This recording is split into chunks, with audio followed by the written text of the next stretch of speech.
Onde quer que você esteja, permaneça bem informado. Vivemos uma era em que as redes sociais se tornaram palco de debates, discussões e muitas vezes de discursos inflamados. Recentemente, temas como o conflito entre Israel e Irã acirraram ainda mais os ânimos na internet, trazendo à tona uma enxurrada de informações, opiniões, desinformações e, infelizmente, discurso de ódio, Matheus. Nesse cenário surge um grande desafio: até onde vai a liberdade de expressão e quando ela ultrapassa o limite e se torna crime? Pois é, Larissa Cacheta, esse é o nosso tema, então, do nosso quadro Por Dentro do Assunto, que então nós vamos conversar com a advogada Jéssica Andrade, ela que gentilmente nos ajuda a entender os limites entre opinião, fake news, discurso de ódio e os desafios que a justiça enfrenta nesse ambiente virtual. Doutora, muito bom dia para a senhora, seja bem-vinda ao Jornal da Manhã Paz, é sempre uma honra tê-la aqui com a gente. Bom dia, Matheus. Bom dia, Larissa. Bom dia a todo mundo que está nos ouvindo. Imagina, muito obrigada pelo convite. Falar sobre a liberdade de expressão é muito importante, porque quando a gente fala sobre a liberdade de expressão hoje, é o que nos garante a possibilidade de poder falar sobre o que a gente quiser amanhã. Doutora, e partindo justamente dessa possibilidade de podermos falar, onde termina a liberdade de expressão e começa-se então os crimes, como por exemplo, os crimes nas redes sociais? Bom, hoje a gente tem no nosso país a liberdade de expressão, que é um direito que nos garante a possibilidade da gente se expressar da forma que a gente quiser, de uma forma livre. Pode ser nas redes sociais, pode ser por meio de outras formas também, pode ser às vezes em um almoço com amigos, pode ser por meio de entrevistas, escrevendo um livro, de forma artística. Mas a gente tem alguns limites em relação a isso. Quando o nosso discurso às vezes pode começar a ofender uma pessoa, ou então a gente começar a incitar a violência, discriminação, ou às vezes alguma forma de preconceito, esse discurso, que às vezes teria tudo para ser um discurso positivo, pode ser entendido como um discurso às vezes criminoso. E, doutora, eu queria que você esclarecesse a respeito das fake news. Às vezes as pessoas fazem comentários, compartilham desinformação e elas podem ser responsabilizadas por isso. Como que funciona isso na justiça? Bom, Larissa, hoje a gente não tem uma definição legal na lei sobre o que é fake news. A gente não tem essa definição na lei sobre o que é o conceito de fake news e quais seriam essas eventuais punições para quem pratica fake news. Mas se alguém começa a divulgar, às vezes, algum discurso, que seja nas redes sociais, e esse discurso, às vezes, tem alguma mensagem ofensiva ou, às vezes, incita a violência, essa pessoa pode ser responsabilizada nas esferas criminal e civil. Na esfera criminal, ela pode responder pelos crimes contra a honra, a gente tem os crimes de injúria, calúnia e difamação, e também essa pessoa pode ser responsabilizada na esfera civil de uma forma de indenização. Ela pode ser condenada a pagar uma indenização, e aqui a gente fala em dinheiro mesmo. Ela pode ser condenada a pagar uma indenização à pessoa que foi ofendida. E, doutora, mas isso é só para quem posta ou para quem compartilha também? Essa responsabilidade pode ser estendida também para as pessoas que compartilham esse discurso. Doutora, a gente vive em um cenário em que, claro, a opinião ela tem que ser dada, o direito, a liberdade de expressão, ela tem que prevalecer. Mas quando uma opinião ela acaba se tornando polêmica, até que ponto essa opinião ela é válida e até que ponto ela se torna um crime?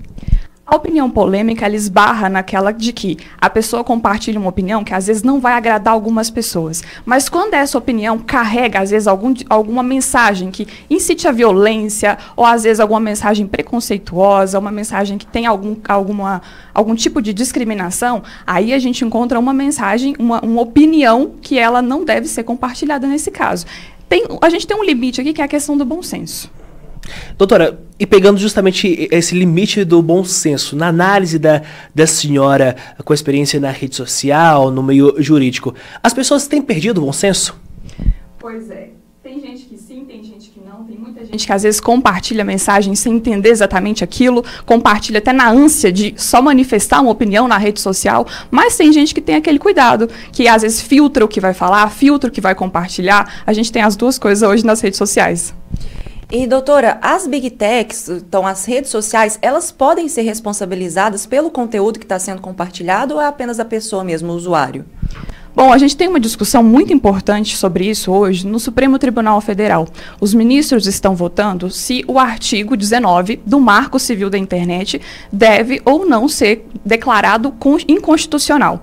O que diz esse artigo 19 do Marco Civil da Internet? Ele diz que essas empresas, essas big techs, só podem ser responsabilizadas hoje por conteúdos de terceiros se elas forem notificadas judicialmente. Então, hoje a gente tem que a maioria dos ministros estão votando pela inconstitucionalidade desse artigo. Só o ministro André que votou pela constitucionalidade. Caso esse artigo seja declarado inconstitucional, essas empresas vão poder fazer uma moderação maior desses conteúdos. Hoje, elas já podem, mas só vão ser responsabilizadas se forem notificadas judicialmente. Mas, se esse artigo for declarado inconstitucional, essa moderação pode ser ampliada. Isso significa que as pessoas vão ser meio que mais, assim, podem até ser mais cerceadas em questão de liberdade, do que vão postar, do que vai ser considerado discurso ofensivo, de ódio, fake news. Doutora, e com tudo isso, a gente pode acabar colocando um ponto em que a gente vai ter uma censura?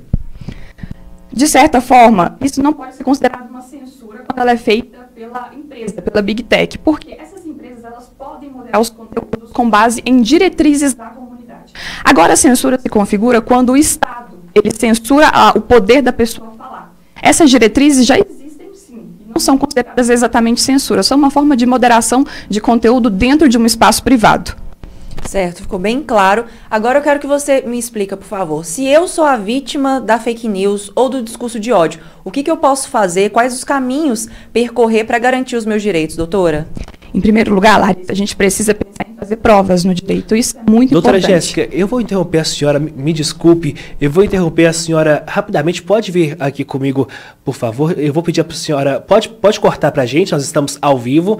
Agora são 7h57. Eu vou pedir a senhora gentilmente para trocar de microfone, porque você que está chegando agora aqui com a gente no Jornal da Manhã Patos, a gente está falando justamente sobre o discurso de ódio, as fake news, até em que ponto tudo isso esbarra. Também falamos sobre o Marco Civil, tudo isso, até que ponto as pessoas podem se manifestar, podem manifestar a sua opinião. Tudo certo? Então, doutora Jéssica Andrade, me desculpe ter interrompido Imagina. A senhora. Por favor, continue.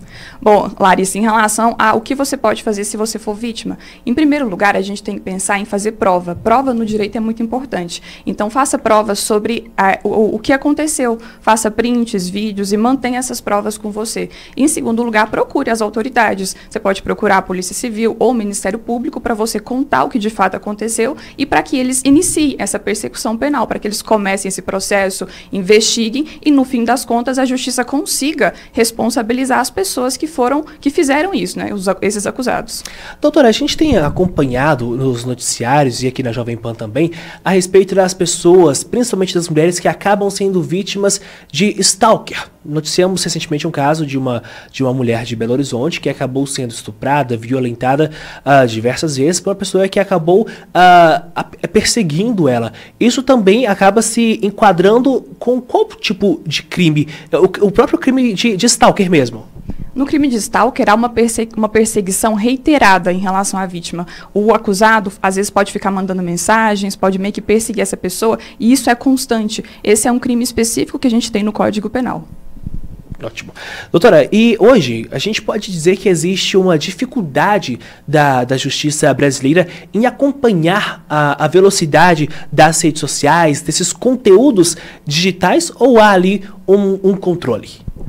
Bom, eu acredito que a justiça também, ela tem muitos processos. Então, a gente tem uma justiça que tem muita demanda e, às vezes, ela pode ter uma dificuldade de dar um retorno às pessoas. Mas uma coisa que eu acredito também é que falta uma responsabilização de fato, sabe? As pessoas que são condenadas, às vezes, não cumprem a pena no tempo necessário. Então, isso acaba dando uma resposta de uma forma não muito interessante para a sociedade. A pessoa foi condenada, às vezes, ela não está cumprindo a pena porque há um benefício na questão da execução da pena.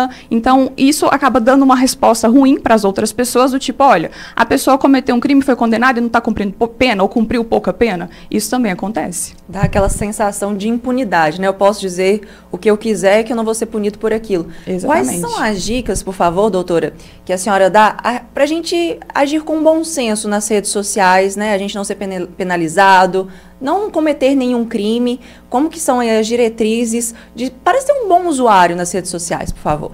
Antes de tudo, gente, a gente tem que ter bom senso. Antes de compartilhar a opinião nas redes sociais, é pensar um pouquinho o que você está falando ali é uma coisa que agrega. Às vezes pode até ser uma opinião polêmica, mas você está ofendendo alguém, está com alguma mensagem que seja preconceituosa, discriminatória. Então, pense muito bem antes de compartilhar o conteúdo, porque quando a gente coloca o conteúdo nas redes sociais, aí não tem limite mais, né? O conteúdo é compartilhado, enfim. Então, é só ter um pouquinho de bom senso. Muito bem, esse é o quadro Por Dentro do Assunto, falando sobre fake news, discursos de ódio, hoje com a doutora Jéssica Andrade, advogada aqui em Patos de Minas, que inclusive estreou este quadro aqui com a gente na Jovem Pan. Doutora, muitíssimo obrigado pela participação, pela disponibilidade de sempre em estar aqui com a gente. Muito obrigado e ainda mais sucesso para a senhora. Muito obrigada a você, Matheus. Muito obrigada à equipe da Jovem Pan pelo convite. E estamos à disposição. Qualquer dúvida também pode chamar. Muito obrigado. Você pode encontrar a doutora Jéssica Andrade nas redes sociais. Basta digitar lá na busca Jéssica Andrade que você vai encontrar muitos conteúdos esclarecedores que a doutora também compartilha em suas redes sociais. Muito obrigado mais uma vez, doutora.